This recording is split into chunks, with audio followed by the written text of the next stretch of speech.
We're back for another episode of Net Talk, another Friday evening. Yeah. Oh, I was like, it's Thursday, and I was like, see, we play with time. Yeah. Time isn't real; it's a social construct. Yeah. Fair enough. We're back with the week of volleyball. Bit of a review, bit of a preview for next week's state league. Bit of a quiet week, kind We've of. said that because there's been no VNL. No, The bye week, the week off, and it felt really quiet for me because actually, I'll wait for my slant shame. You can go first though. Yeah. I was going to say it felt quiet for me because we didn't play on the weekend. We had a bye last week as well. Yeah, the bye. The bye really made it. Yeah, it just really frees up your whole weekend, doesn't it? No, I'll get into that in a second. Damn. All right. My sleigh, well, it'll link to yours a little bit. You've already just had it, but I did a little bit of trip planning at the moment. I mean, your trip's going to be a bit Bigger more grand than mine. At the end of the year, you know. Just a little bit of a Europe holiday, trying to plan it in. It's so hard to plan holidays. It's hot girl summer, but you're gonna be there in winter. Cold boy winter. Yeah. I hate planning. I'm so bad at it. That's why you've got Laura. It may or may not be why me and my beach partner, every national tour event we do, we're booking accommodation like the day before. That does sound like Or 2 years ago we stayed at the refs accommodation because they had a spare room. I did hear about this. We've had some lovely trips or some hostels for like That's $16 a night. That's going to be the most boy thing ever, like leaving any sort of admin planning to the last minute. I don't get why we're shooting higher than a $16 a night hostel. For some reason, we're looking at Airbnbs with friends. Like, what is this? What is this waste of money and time? Yeah, that's just woeful. And then the shame is probably myself, and my part in the planning is pretty minimal. bad. Pretty minimal, you know? Yeah. Oh, well. Just having a little look. And you can't win them all, Alex. yeah, but it's interesting because I was already immediately like, we're spending a bit of time in Italy. You reckon we could stop through some volleyball towns? Volleyball towns? And then I was like, Luke Perry's going to be playing in Modena. True. I was like, where's Modena? Oh, in between like all the random hotspots. Yeah. playing a stadium called Palapanini. Yeah, I did know that actually. I was like, we could stop there. And it's like, we're going to be in southern Italy. And I was like, okay. We could travel I'll north. find it.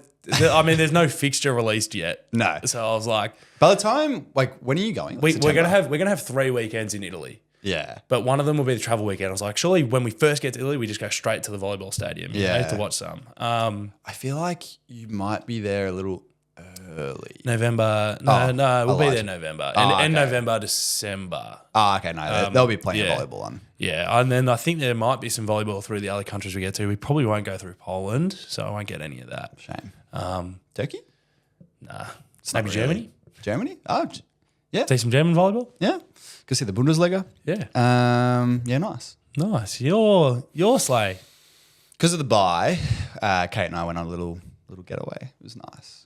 It was honestly like one of the first holidays I think we've had in quite some time, just because of like the cycle of volleyball. It's just like that.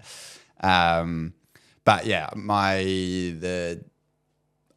not playing, which is great because it's freeing up a lot of time. And then the Prem 1 team had a bye. Kate's team she's in the Prem 2 team. They had a game and we were sort of sitting there like, oh, we could just not go. But I was like, we should go. So we stayed Friday night, Saturday night, and then, so that was really nice. The shame is the fact that we did have to go and play, and they went to 5 and lost. So now I'm just going to be crowned as the coach that has every team I coach lose in 5. Yeah. And the secondary shame can be, VV can cop this a little bit. For the game started at 6:20. Oh. Yeah, it was supposed to wait. Oh, instead of 6? Instead of what time? Instead of it was slotted for 4:30. Oh. Yeah, I think we started around 6:20. Like the warm up started at like 6, and then to the point where they moved the duty team, so we had to get other duty people, and it was and then we finished at like 8:39, and we were just like, man, why are we still here?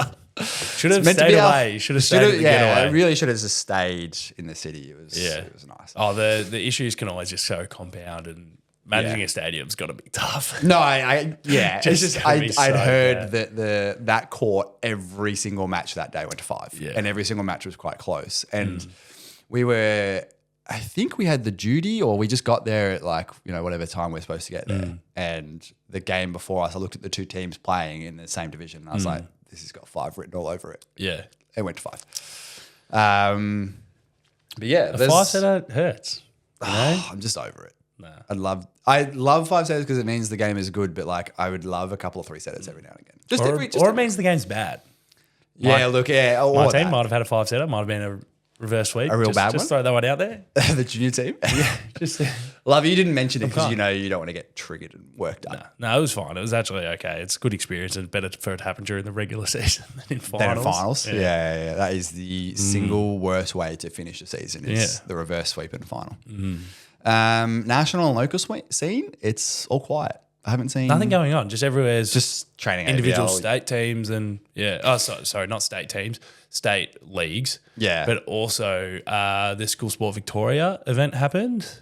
I can't remember the results. Who won? The Victorian boys won and the Victorian girls came second. Silver, yeah. So I think Queensland won the women. And I'm trying to remember who got silver on the men's, but that's this 15 years and under. That's like the school one. It's like an SSV. I can't remember what it's called. Yeah. But there are some teams going to Adelaide this weekend for like an invite tournament thing. I didn't have that many details about it, but if you're there's the youth champs coming up in a week or two. 2 weeks, I think. 2 weeks. Yeah. We'll try and cover catch that. the teams there. I got a lot of people that I coach that are going to be there. Yeah. So I'll try. We'll try and cover it. Yeah.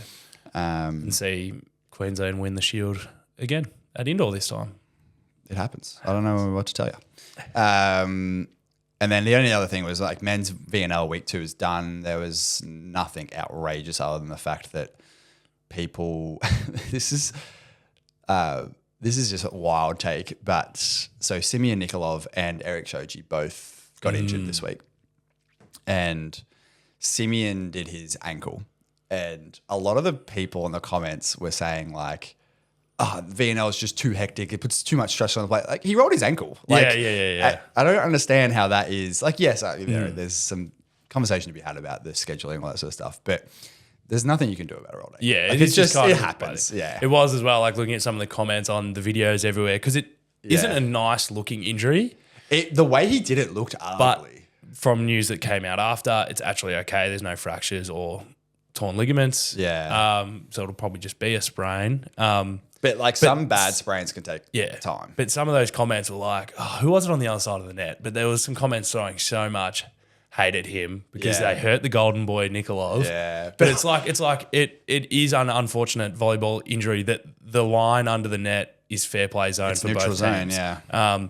So that was a bit hard. I think Eric Shoji's was actually all right as well. That was just a bit of a tweak because he seemed okay afterwards. I saw him wandering around the bench. Yeah, he said he was up and about. Yeah. I didn't know too much about that. I didn't see it reported because I think it was overshadowed a bit by Simeon's injury. And that's my issue with volleyball injury reporting. I've noticed it in a fair few leagues. Terrible, it's just terrible. There's no quick updates. Every other sport you get so many quick updates. The trainers will do interviews immediately after and they give you a quick summary. Yeah. But like the day after this, there still wasn't much public. So I just Googled it and was trying to find it. And then I found a Facebook post that cited the Bulgarian trainer that said no fractures, all clear. I wonder if there is it is reported. It's just in Bulgarian and it's in some Bulgarian. Yeah, but podcast. I feel like there should just be like a VNL injury report. Yeah, because every other sport has volleyball world injury report. Yeah, that also going back to the start of VNL could cite reasons for why players aren't traveling. Yeah. Why whatever if someone's injured, are not playing, someone had surgery or like because it's still going back. I saw an interview this week from Stephen Ma about why he's not playing for Canada because he gave all the reasons was that he just has he has a couple fractures, like fractured cartilage. or something? Fractured cartilage in his knee.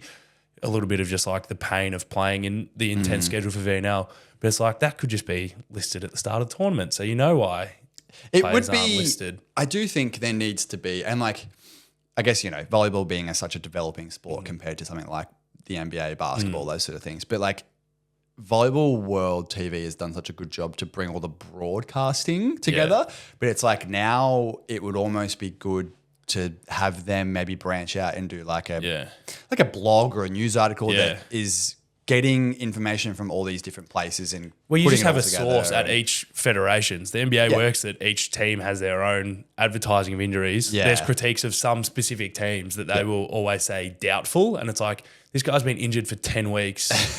Someone did their ACL and you're saying doubtful. Yeah. And it's like, what are you doing? So, like, there would still be variation, but every country at that level has multiple trainers. Yeah, has access to a system. Yeah. And they could just send a quick Yeah. text to someone, liaison. Like, Yeah, it would be really good because it would be good to know. Yeah, there's a lot of things it should be good. And people care about those sort of things. Like we do. And people care about whether Simi Nikliv's going to recover and play week 3 or week 4. And same with Eric Shoji. And I'm sure there's actually been other injuries in VNL. Like I've heard from an interview that a lot of the Chinese national men's team are super injured, but like you don't hear about them. Oh, yeah. Even in the Superliga when Ishikawa and Plotnitsky are both injured, but they're both sort of playing. And it's like, you'd love to see those injuries. Or like Lucarelli's like half when he wasn't role playing, this year. Like, So it would sort of contextualize a lot more players in where they are and give that image. I think what actually put the pressure on a lot of the American sports to do it was gambling. Oh, really? Because sports gambling, I think, really enforced that you need to be clearer. Yeah, I was literally just thinking in my head, I was like, man, injury reporting would be so good because then if they brought back fantasy, I would know who not to put on. So it probably was from gambling. Yeah. I'm part of the problem. But yeah, Simeon looked okay. So yeah, he won't be back round 3, week 3. Like every Instagram is like, he's been clear. He'll be back around week 3, which is like a 2-week break because he'd have the bye week and then the women's week. Yeah. And then he'd be back. I mean, unless it's not long enough. And and I don't know the science behind it, but like most ankle injuries, I've done a few. You've done a couple. Have you done a couple? Not really, no. Good ankles. A few of our teammates have done a few, and it's normally like 3 weeks minimum, if not 4 weeks regularly, but like 6 weeks you're fully back. To be fair, we're not professional athletes, so like maybe. But they can't get any more extra care than. Like I've tried to learn more about injury timelines from the NBA because you see it. Yeah. And the fantasy basketball one I listen to will be like the team's reporting 4 weeks, but no one ever comes back from a hamstring tweak in less than 6 weeks because you retweak it or whatnot. So it would be good to get more imagery about volleyball injuries. Yeah. Because they are a different beast. Yeah. But Bulgaria, they might push him and rush him back. Not that they won't get relegated. No. But they do need him to play evident in the game that he didn't play after. They got walloped by one of the top sides. The concerning thing, I guess, would be like if you come back early from an ankle sprain. Like I've heard physios over my years say one thing or another in terms of like, could you make it worse if you come back early or is it just pain management? Yeah. So like. It probably is just pain, swelling. That's what I'm thinking and I've mostly heard that side of it. But you just have to be cautious and curious. But they don't bring him back too early. But... Moving on to the Victorian Volleyball State League. Down under south. Yeah, where volleyball is small. Can we get some injury reporting for VVL? Yeah, can we get some... Everyone start sending in your injuries before you play so we can just put up a little list. Yeah. I'll put calf tweak every week. I'll just put retired. Doubtful, questionable. Retired. Questionable. The questionable tag. We'll start with the men. On the top of the list here is Phantoms and Heidelberg. Yes. And the Phantoms boys took a set from Heidelberg, but Heidelberg... Yeah, this was our match of the week, correct, wasn't it? Yeah, it was. The double header down in Bendigo. So we can hit on both games because on the little portal, when I looked at it, I was like, oh my God, they traded wins. They actually didn't. They just traded who was the home team. Yeah, I hate when this thing does that. It's so annoying. Yeah, so the first game at midday, Phantoms took a set, but they lose 3-1 in what looks like a relatively close game. They're within 4 to 5 points every set. They started getting kept below 20 in that second and third. Yeah. As what that Phantom team is always good at, they took the first set, which maybe for once the Heidelberg boys got caught out rolling into a game a little cold because the travel to Bendigo is a little bit more difficult. Yeah, it's pretty far. Because then, but then the later game, which took place at 4:00, still out in Bendigo, Phantoms got that second set, but they then got kept below 20 in that third, and to 16 in the fourth probably hurts a little bit. But once you've played 2 games against the same team, you're down 2-1. Ready to lose in the that last fourth set. set. Yeah, it's pretty doom and gloom at that point. Yeah, it's a hard mental place to be in. Yeah. As a player. Yeah. And then, there's a few 4-setters this round. Yeah, the next one. Yarra and Cobras, the young guns versus the more or less veterans of Yarra. Still a young team. Annoyingly, yeah. Yeah, still mostly sub 25 probably. There's a couple pushing over that, but you've got maybe it's younger. Yeah, they're pretty looking pretty good on the horizon. But Cobras took the second set. So I saw this result and I was kind of curious whether playing it out in my head, do the Cobras come out really hot and heavy and win the first set and then Yarra sort of wake up? Yeah. But it looks like they just sort of almost traded here. Yarra take the first set, Cobras take the second, Yarra take the third. But that third set was really tight, 25-22, and then Yarra kind of run away with it. Yeah.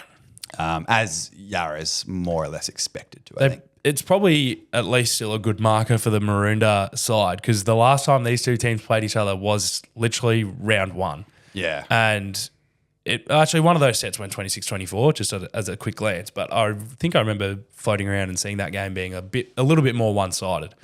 So this is showing them that they've had a lot of growth this season, definitely. And my assumption as well is Yarra also got better.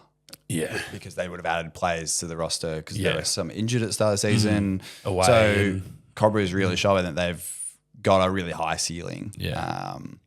Monash and Latrobe. Monash really just flexing their muscles, I think, with this one.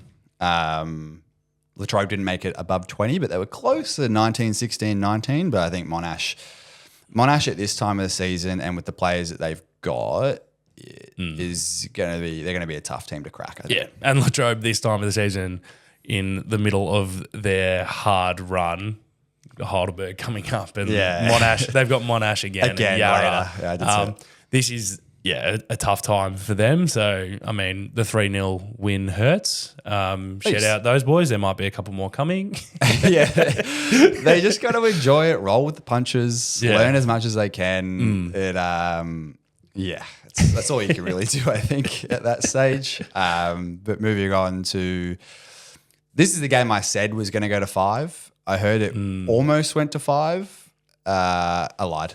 I think the last set was a bit. They've readjusted it. Yeah. I got a message that some of the scores were wrong in this game, but Dandenong won. Yeah, get the win against Eastside. This is the big upset of the round. Yeah, which was pretty funny. We really thought this was going to go to 5. I love that you can see the other matches between these teams because they also played each other last in round 1. So maybe this is like the round 1 rematch week. With a little note on that one. Forfeit player transferred I while just pending. saw that actually, so for those who don't know, just real quick, VV have gone through and adjusted some teams' points because they played with transfers still pending and things like that. Yes. So Dandenong technically have 2 wins under their belt. Technically, they've won both these matchups. Yeah. But definitely they'd be much happier with how they looked in this game. Score point wise, keeping them to 15 and 14 in 2 of the sets means that they're pretty rolling. So they'd be pretty happy with that game. Yeah, 100%. and good on it. Eastside had a pretty rough season. Dandenong have had a pretty rough season. They're slowly figuring it out, but to get that validation of the win against a team that previously beat you is always a good feeling. Last match of the round was VFUM versus Mazenod. This one went to Mazenod. Yeah, it went to 4. Mazenod getting a win that they've probably been itching for. Yeah. The set, they went beyond the set marker in Twice. a couple times, twice. Yeah. From the first set, 28-26 to Mazenod, and the second set, 31-29. I just wonder if the sets 3 and 4 VFUM just ran out of steam, having to go that deep into the set to win it, and then it's too hard. Can't be bothered going beyond 25 twice. No, there's no way. But good on Mazenod for getting this win. Good on the boys for figuring it out. Had a bit of a rough season. But I looked at this matchup last week when we were doing it, and I remember thinking anyone could take this. Yeah. So good on them for doing that. It is that it's probably just that touch out of reach. There's still 5 rounds left, and they're only a couple wins shy of Eastside in 6th. on the men's side, there's a fair few teams, though, sitting on that same win marker. 7 through 9th, they're all on 3 wins, 8 losses. And 6th, the east side in 6 are on 5 and 6. So there's only a 2-win margin between them. Probably need a fair few things to go in their favour. Because we did the prediction, and I think Maz has got a pretty hard run. Yeah. So that was why we sort of thought that it'd be harder for them to steal that 6th spot than for Eastside to hold it. But it was noting that like Eastside really needed to win that game against Dandenong probably to stay with a bit of room and stay with some comfort. That's probably a loss that they didn't want on their ledger this time of the year. So the audience can probably start guessing at the matches of the week are going to slowly become the teams that like it's going to be finals dependent on who wins and who loses. There's a couple. We've probably been looking because the interesting ones are early on the season are 1v2 and the 3v4s, but now it might shift to being the 6v7. Yeah, like it's going to be like season defining matches is how we're going to sort of label the match of the weeks from now on. Yeah. Because I've looked at the schedule and both men and women, it looks like there's a few coming up. But anyways, onto the women's results. Onto the women's side. Heidelberg and Phantoms taking us off in the morning out in Bendigo as well. Both of these games, because this was a double header as well, same as the men's side, same time as the men's side, which is always unfortunate because you don't get to support your other team while you're sitting out in Bendigo. But Heidelberg stealing both of these wins. First one in the morning, 3-1. The score is very tight. In this 26-24, 25-21, 25-13. Don't know what happened there. And then 26-24 for Heidelberg to really close it out. But like 2 of these sets, you're going above 25. Yeah. And same thing as the men's side though. Phantoms know how to win that first set in Bendigo. Yeah, that is true. Yeah. And then Heidelberg taking the second match in 3, a lot more commanding, 25-19, 25-26, 25-15. Yeah, I think I think Heidelberg just figured it out in that second game. Maybe played a bit different lineup. I'm not too sure. Phantoms, from the sounds of what I've heard, is quite a young developmental team. Still haven't seen them. I don't think I've seen them once all season. But I've heard and slowly collected data. Seen the clips here and there. Yeah. But honestly, good on them for taking a set off Heidelberg. I think that's a good achievement for what I'm hearing is quite a young team. And Heidelberg are also a young team, but they've got some experience to navigate some hard spots. Next one, Monash and Latrobe.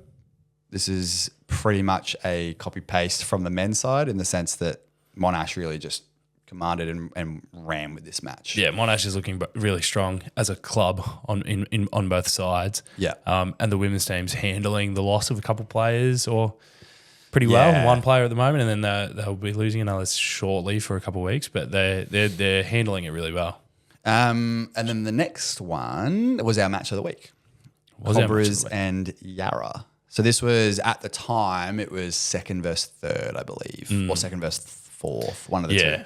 Because on the women's side, 4th through 6th, they're all on the same amount of championship points. Yeah, it's making me anxious about who's going to make finals. Yeah. Anyways, look, Yarra came and commanded this match. That's my word of the day, apparently. But it looks like Cobra is slowly but sure. Like this is a 3-0, but the scoreboard doesn't really reflect that, as some 3-0 matches tend to be like that. Yarra winning 25-16, 25-20, and then 30-28. So Cobra's really figuring it out and trying to steal that 4th and potentially go for that longer game, but just couldn't quite. Yarra probably flexing their experience here. Not sure what happened specifically, just know that it went and it was a pretty close game, which is good. Next up was V-Farm versus Mazenod on the women's side. A 3-0 win by V-Farm does them some favours on the ladder, keeping them still in that tied group, which is a bit tough. But they look reasonably comfortable. Didn't get down to Mazenod at all this weekend. So actually, we haven't been to Mazenod in ages. No. Oh, you're going to be there this weekend, aren't you? Maybe, because we all played Mazenod. Haven't looked that far. No, spoilers. But yeah, honestly, and I know this firsthand because V-Farm's a team that I was hoping to get sneak past them on the ladder. But they are doing themselves massive favors by not taking this one to 5 because they have taken some lower ranked teams to 5 throughout the season. But them doing this in 3 is massive for their ability to sneak into. I think it looks like they'll end up 6th, 5th, or 4th, depending on the prediction, or like the graph that you made about like it sort of depends on what happens. But them doing this in 3 means that they got a higher possibility to actually go all the way up to 4th than previous. But still, it is good on them for doing this in 3. The next one was VIP and Dandenong. Dandenong showing why they are on the top of the ladder. VIP doing their best. And again, every time I see this team, I think they are better. Good to get checked every now and again, though, and play the top team in the ladder and be like, oh, we still got a bit to go.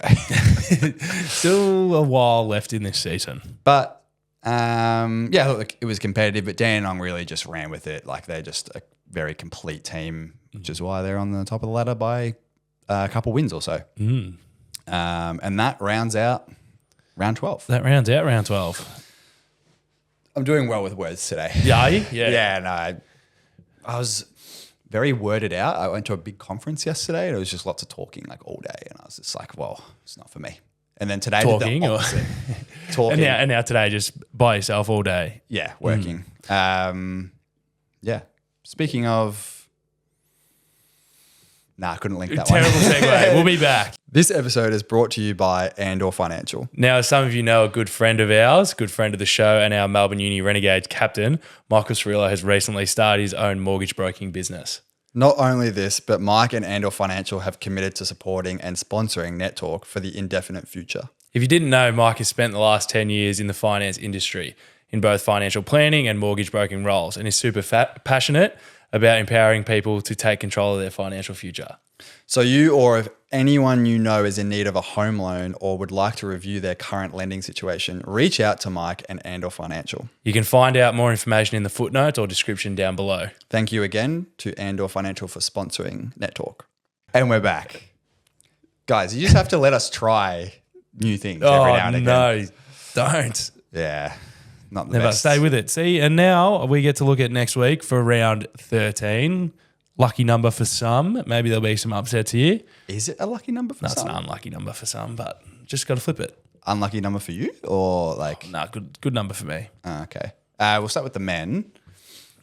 Dandenong versus Yarra. Dandenong versus Yarra at 12:30 at Maroondah. What do you reckon? I think Yarra will just still keep rolling. They've probably got their eyes set on trying to crack that top 2 going across these last rounds, sitting at 3rd at the moment.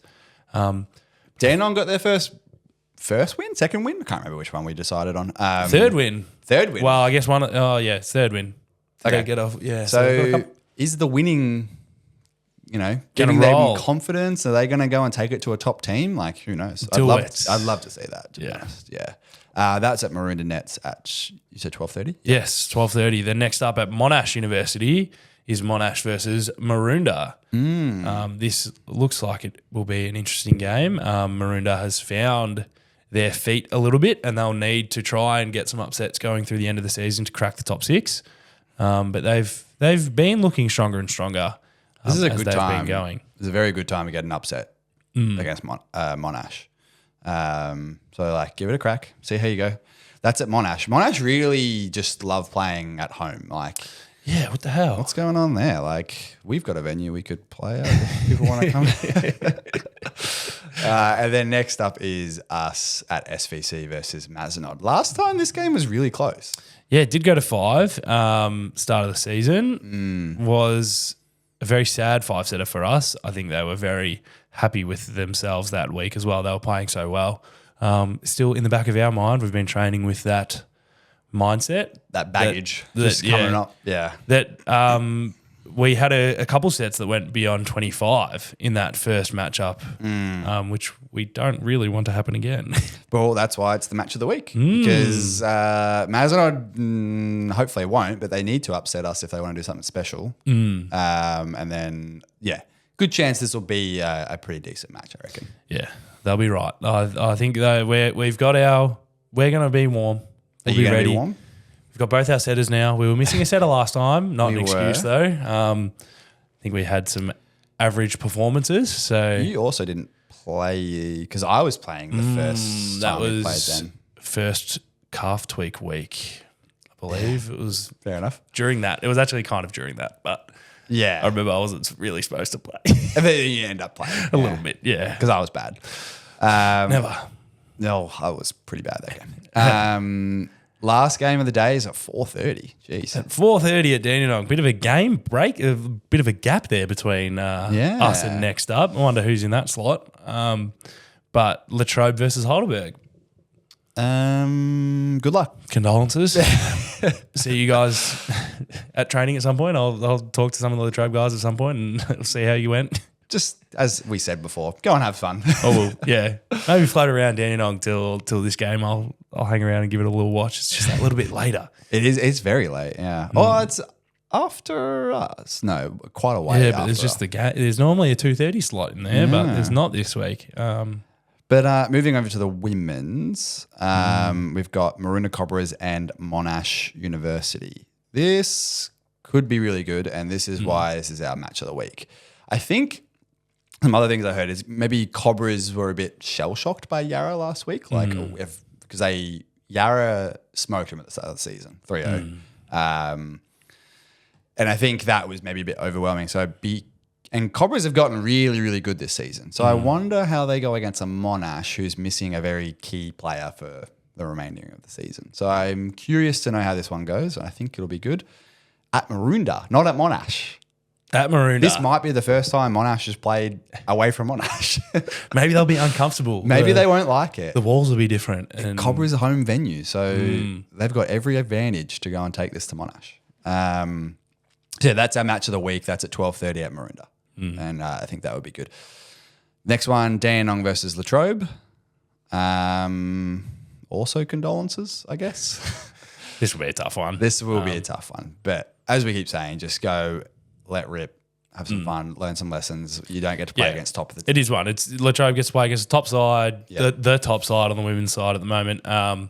Get your experience. Dandenong probably gets to work on some depth pieces as well because you turn your eyes to finals. You can't just rely on 6 players. So they are pretty deep, but they are missing a couple key players in the next couple of weeks. But it'll be good. Just find your shoulders going through this section of the season. And then the last game of the day is Renegades versus Mazenod. Last time we played them, we dropped a set and it was not great on our behalf, but Mazenod proving they can occasionally turn up the heat on their service pressure and really dismantle some teams. But for us, this is we're in that phase of the season that's really frustrating where it's like if we lose sets here, it's detrimental to our potential to make finals because it's so like chance based. It's frustrating, but yeah, this will be a close one. I think this is just going to be. Yeah, I don't know what to expect. Yeah, I'm just hoping it's not another 5-setter. That's all I'm hoping for.